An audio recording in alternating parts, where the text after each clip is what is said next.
are talking about resolving conflicts in marriage relationships right now. And earlier in the course of this program, we have looked at the overview of causes of conflicts or sources of conflicts in marriage.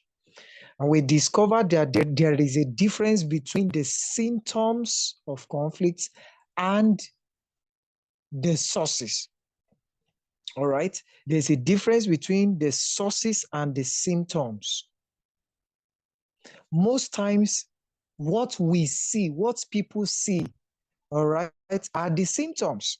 For example, when you see two couples that are always arguing and fighting, that is just a symptom of conflicts in marriage. But there are underlying issues that are the main root cause, the sources.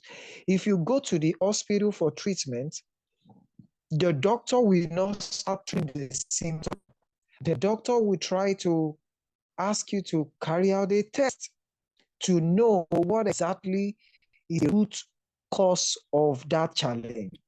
And so that the doctor can actually recommend treatment for that root cause. Once you treat the challenge, tackling the root cause, then you can actually have a lasting result. But when you are just about the symptoms, maybe somebody has a headache, you treat headache today, tomorrow the person start running temperature, you are not tackling the root cause. If the root cause is malaria, and then you are just using paracetamol for headache, the malaria parasite will still be there, and that can lead to a serious complication.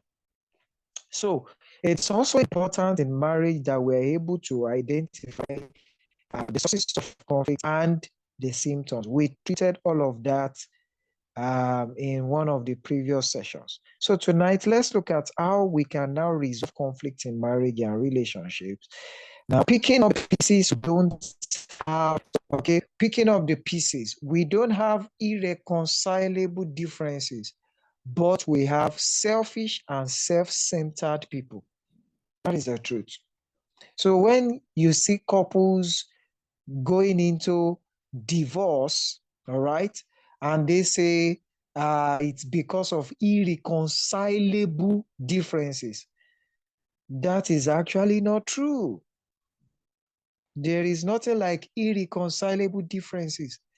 We actually do have selfish and self-centered people that cannot sacrifice for the other person, people that cannot let go of their comfort for the other person. And marriage is about sacrifice. It's strictly about sacrifice. If you are not ready to sacrifice, you are not ready for marriage. You must be ready to sacrifice your comfort for the benefit of the marriage, for the sake of your spouse.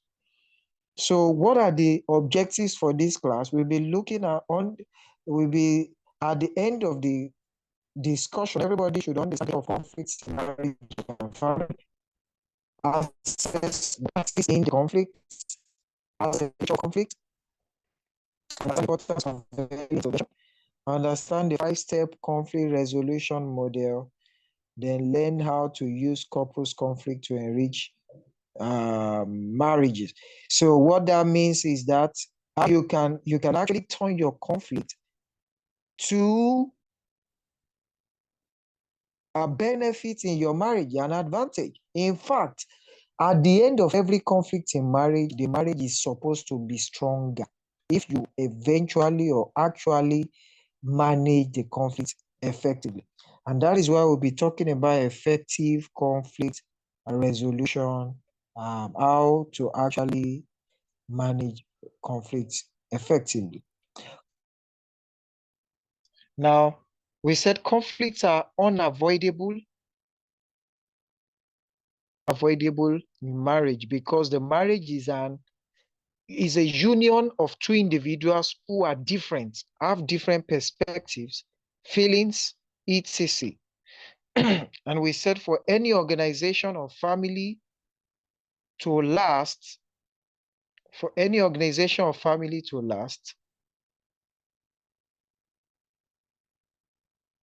All right, for any organization or family to last, there must be a structure for crisis and conflict resolution.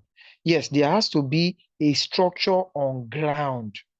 All right, there has to be a structure in place that you would use to resolve crisis.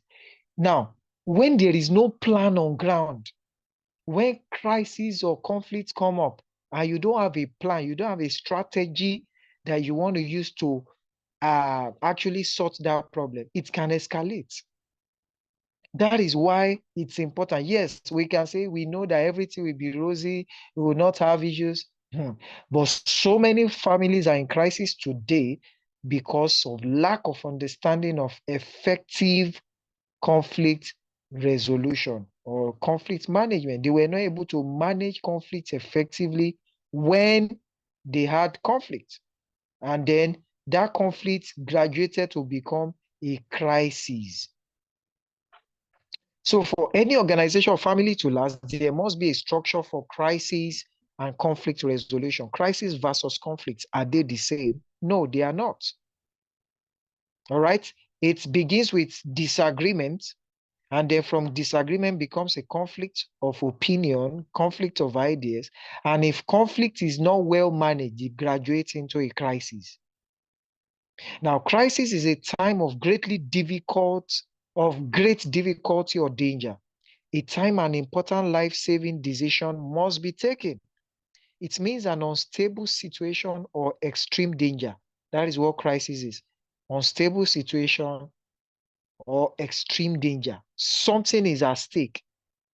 A crisis is defined as a significant threat to operation that can have adverse effects on the family. If not properly managed, it can lead to reputation loss. Yes, that is crisis. So, but what leads to a full-blown crisis is conflicts that are not well managed or resolved. Now, I want everybody to take a look at what you have on the screen. Brother Joshua, what can you see on the screen, sir?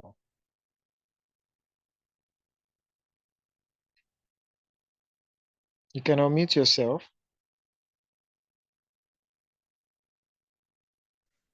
I thought I had unmuted myself. Don't mind me. Sorry. I was already talking. All right, no problem. Okay. I'm seeing an image here now. That's one person is seeing 9 and the other person is seeing 6. Okay. Okay. So what's the difference between the two of them?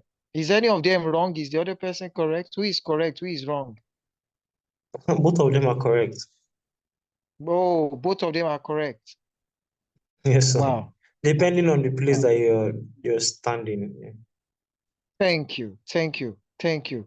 Depending on your perception, the way you see it, right? So the Yes, sir. Yeah. problem is a difference in perception. Thank you, bro Joshua.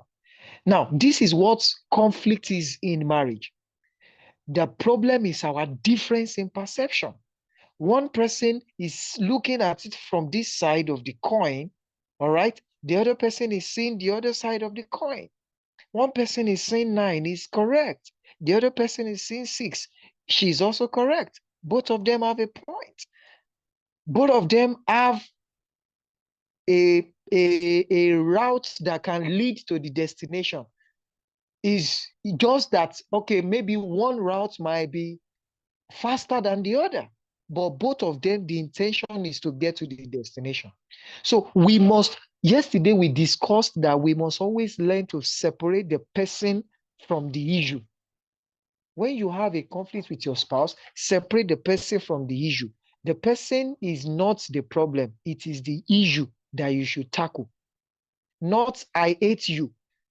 When you begin to say I hate you, that means you have changed the problem you were discussing about, you have now shifted it to the personality. I hate you. It shouldn't be I hate you. It should be, okay, I don't like the way you talk to me. It's different from I don't like you.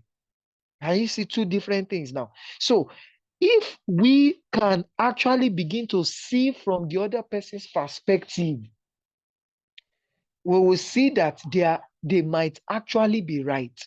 So conflict is a matter of perception, The two parties want things to work. The husband does not have the intention to hurt his wife.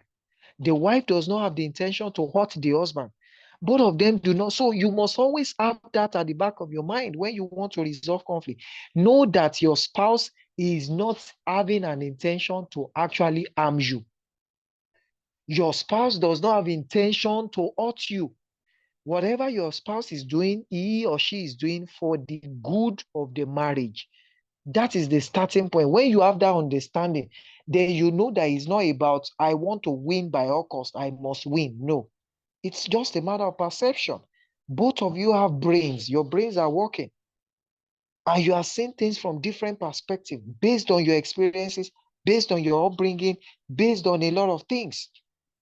And so all you need to do is to try to empathize. And what is empathy? When you wear the shoe of the other person, put yourself in the shoe of the other person, and you'll be able to see from another perspective. Let's look at some facts about conflict. Number one, a conflict is not always a fight. It can be differences in opinion. Conflict in marriage is normal as night and day. Wow. Just the way night and day is a normal thing. You know, the Bible says, as long as the earth remaineth, it says, winter and summer, day and night shall never cease. It says the same way is uh, sowing and reaping, or planting and harvest season can never cease. Just as it is, that is the same way conflict cannot cease in marriage. It is the reality of life. It is only a big liar that will tell you that we have never experienced conflict in this marriage. It's a big lie. In fact, when somebody tells you we have never experienced conflict in this marriage, that means it's only one person's brain that is functional. The other person's brain is not functional. Because if both of you have brains that are working, then you will see things from different perspectives. But when you see a marriage where everything is just peaceful, no conflict, no disagreement, that means just one person's brain is dictating, the other person is just doing, I support the motion. And the danger in that kind of system is that there will be limits to the progress that can be made in that marriage. Because two good heads are better than one.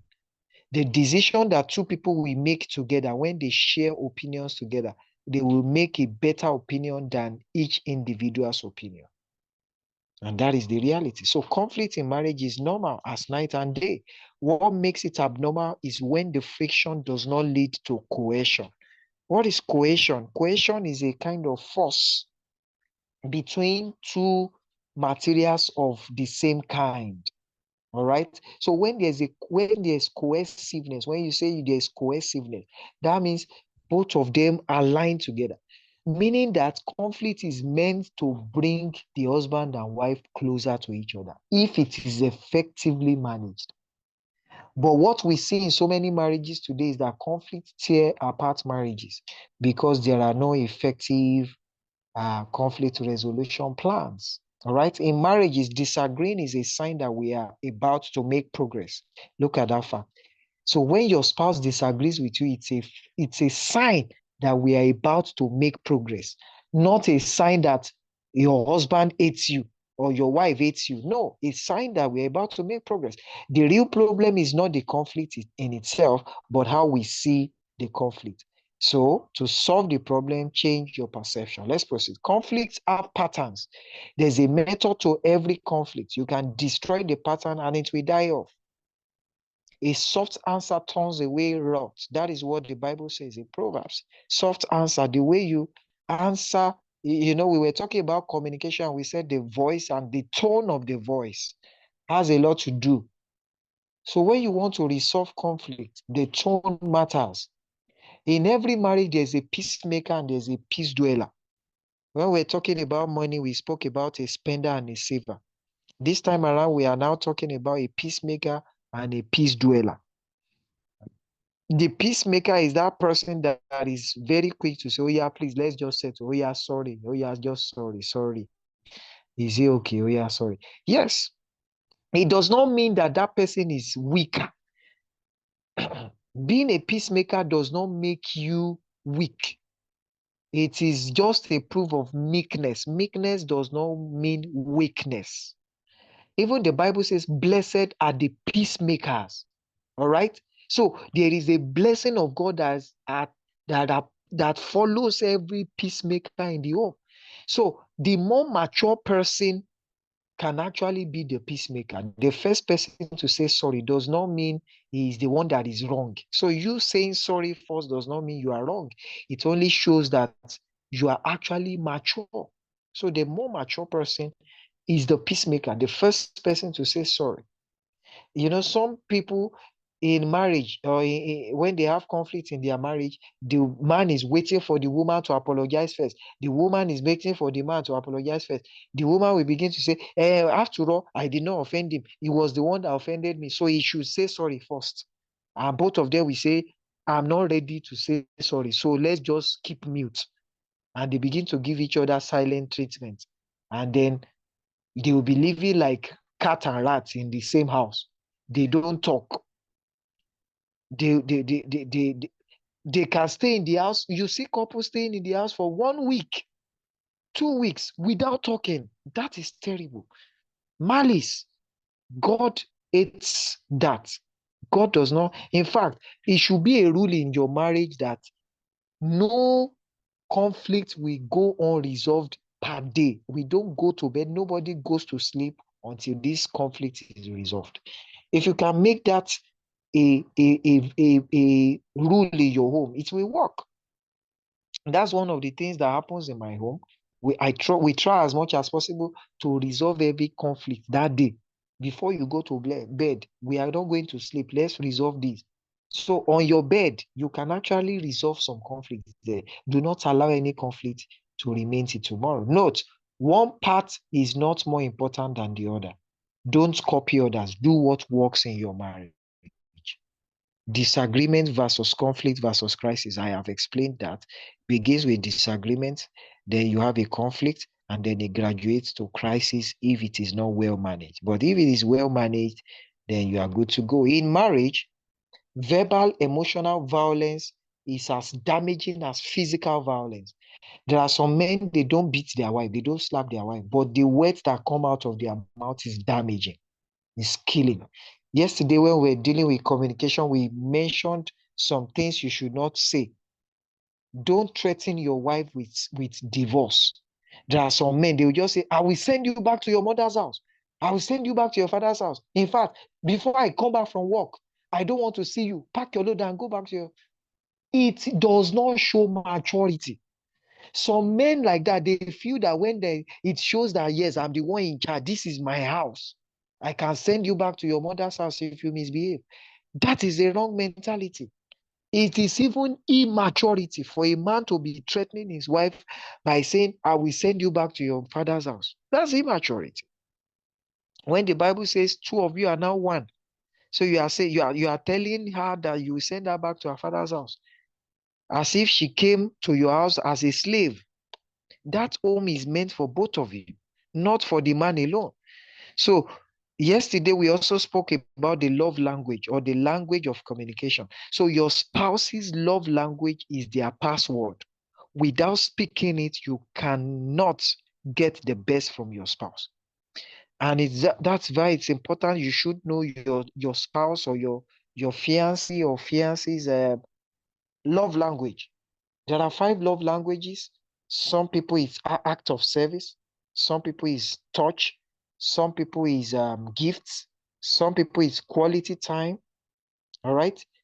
And for some people is word of affirmation. Those are the 5 words of affirmation. When you tell them, "Oh, I love this your shoes. Oh, you are looking beautiful today. Oh, I love you. I love that hairstyle." When you do those words of affirmation, they feel loved.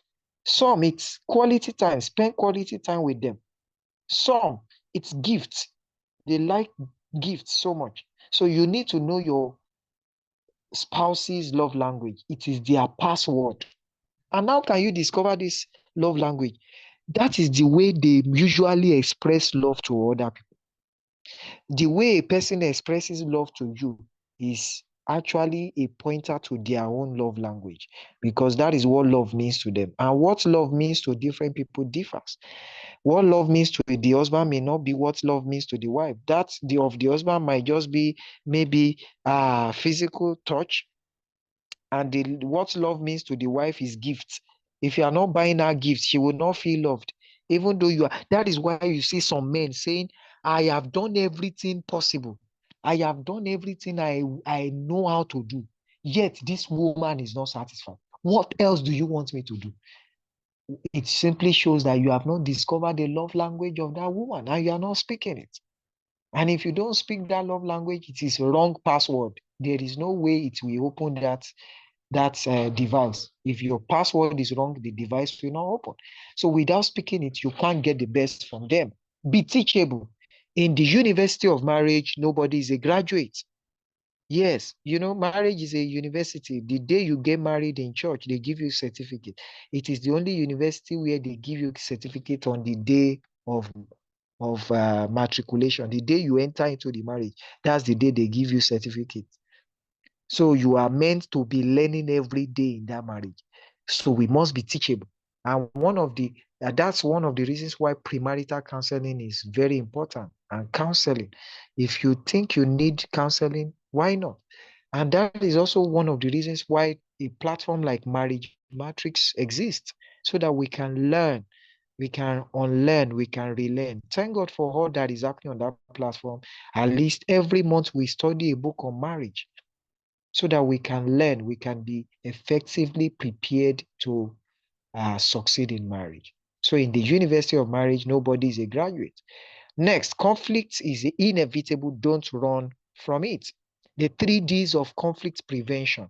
So you can actually prevent some conflicts. We said every conflict has a pattern. There are some couples, when it comes to money matter, that is when they always fight. It's a pattern. When we're about to spend money on something, that's when they will always fight or quarrel. It's a pattern. So there are ways you can actually observe that pattern and try to uh, do something about it. I hope everybody can still hear me. Is anybody still following me? Yes, sir. Yes, sir. I can hear you, sir. Great, great. All right, so let's look at prevention. 3 Ds of conflict prevention. Number one, decide. Decide ahead to allow peace reign from the beginning. The husband and the wife, you need to decide at the very beginning, from the day you are getting married. Tell yourself, this marriage will work. I will do everything within my power to make this marriage work. So you decide ahead of time to allow peace to reign. In fact, you can even decide to forgive your spouse ahead. Yes, forgive them ahead.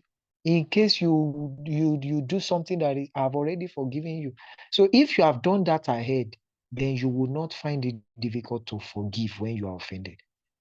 Remember, Jesus was telling his disciples that they were asking, how many times do I need to forgive when I am offended? And he says 70 times, 7 times. Except the person is possessed of the devil. There is nobody that can offend you 70 times, 7 times in one day. It's not possible, except that person is possessed. All right. So, meaning that there shouldn't be any offense that we cannot forgive. So, you can do advanced forgiveness. Discover what causes the conflict, likes and dislikes. Try to discover it.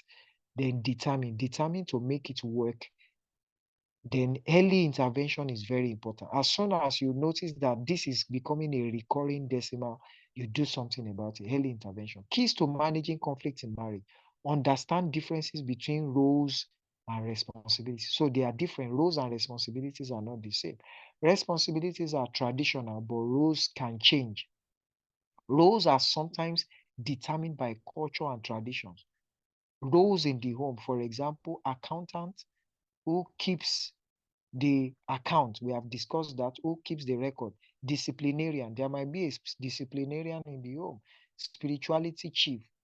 Those are roles. Roles is different from responsibility. So you must be able to separate roles from responsibility. Note, the spouse who takes out the trash may not necessarily be the one assigned to that role. The fact that your spouse is the one that maybe takes out the trash does not mean that is our role. So anybody can actually play that role. All right. But there are responsibilities. This is the responsibility of the man. It's clearly stated this you are supposed, this is what you're meant to do. The wife, this is what you are meant to do. But there are roles. Anybody can actually play a particular role depending on the circumstances at the moment. Crisis management plans. It's very important. Ability to take vital decisions, especially when it is faced with disintegration. You must be able to manage crisis. You must have a plan. Why should you have a plan for conflict management? Don't over spiritualize things. You can have crisis within you as an individual. Yes, stress, mental health challenges. Those are examples of crisis or conflict. So you can even have that as an individual, not to talk of in marriage. And that is why having a management plan for crisis and for conflict is very important. Early intervention, when you do something wrong, quickly say sorry and move on. There are three powerful words that or statements that you need the most in your relationship, in your marriage. Number one, I am sorry. Not just sorry, I am sorry. And do it intentionally. Be intentional about it and mean it. Be sincere with it. I'm sorry. Then thank you. Learn to appreciate your spouse. There are some husbands, their wife give you food on the table, dinner.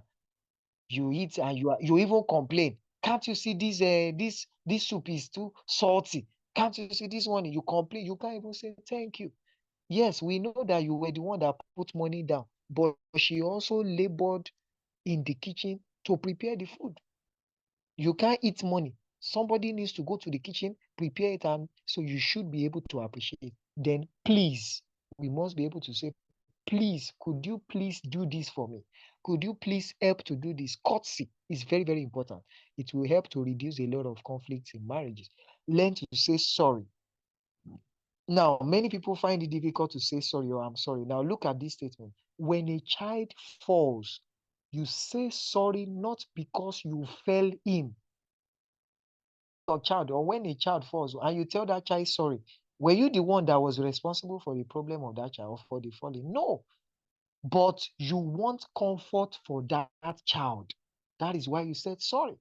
So sometimes in marriage, you might not be the one at fault, but you just say sorry because you want the comfort of your spouse. You want the comfort for yourself. You want peace in your home. Who says sorry first? We have spoken about peace lover and peace dweller. I will not go there again. What are the areas that cause conflicts in marriage? Money, intimacy. Couples must find resolution to conflict in the areas of money and intimacy. Understand the patterns, allocate time and resources to it so you don't take the other person for granted. It's important that everyone knows what the other person wants. It's very important. Couples in crisis, families in disarray. These are ways people tend to solve conflicts. One of it is competing. You want to win at all costs, values winning more than the relationship. When a person has this mindset that this argument, I am the one that is correct. You are wrong. I am right. You are wrong. You are right. You are wrong. One person wants to win at all costs. There will be conflict. That is not a good way of managing conflict. Values winning.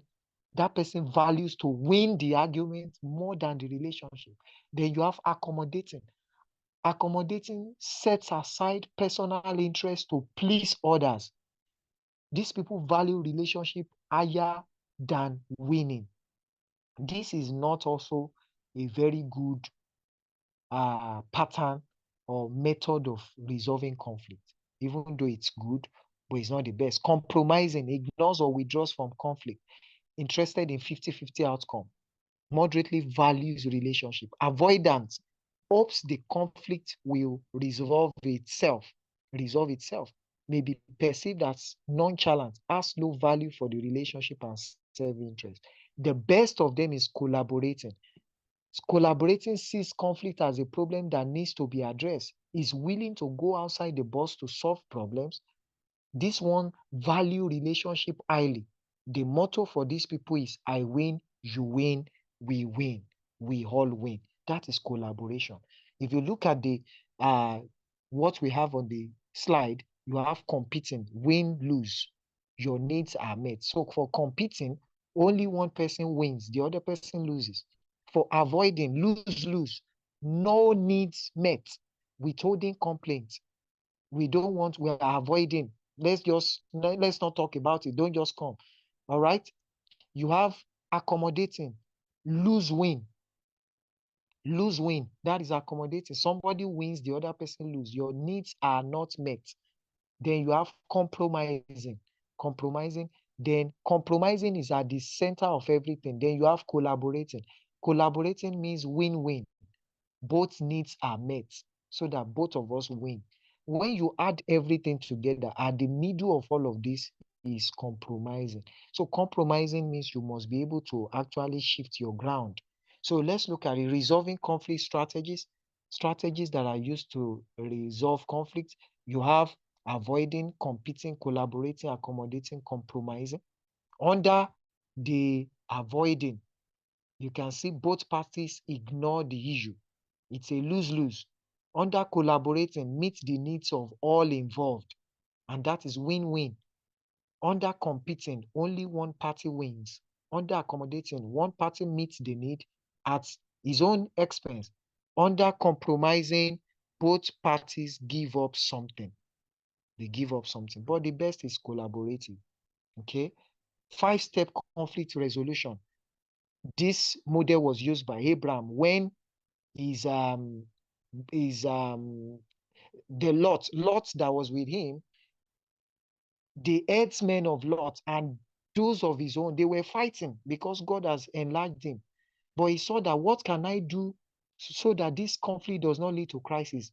These are 5 things he did. Early intervention, he intervened quickly. He called for a meeting. Start with the big picture. Starting with the big picture means appreciate the good things about your spouse.